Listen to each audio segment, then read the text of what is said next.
தீண்டாமையை ஒழிக்க மேற்கொள்ளும் உறுதிமொழி. இந்திய அரசியலமைப்பின்பால்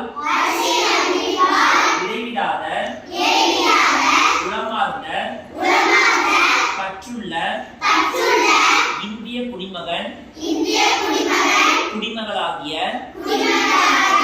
நான் நமது அரசியலமைப்பின்படி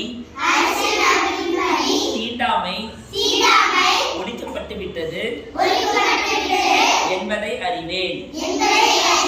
தீண்டாமையை அடிப்படையாக கொண்டு எவர் மீதும் தெரிந்தோ தெரியாமலோ சமூக வேற்றுமையை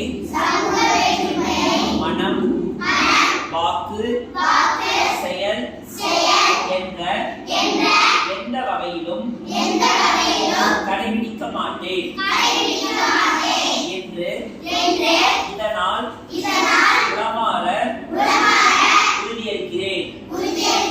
அரசியலமைப்பின் அடிப்படை கருத்திற்கிணங்க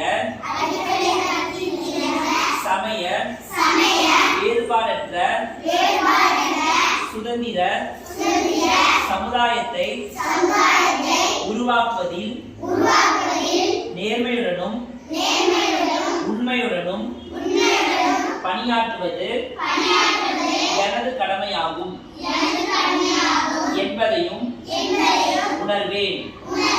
இந்திய அரசியலமைப்பின்பால் எனக்குள்ள முழு பற்றிற்கு இது என்றென்றும் எடுத்துக்காட்டாக விளங்கும் என்று இதனால் உளமாற உறுதியளிக்கிறேன்.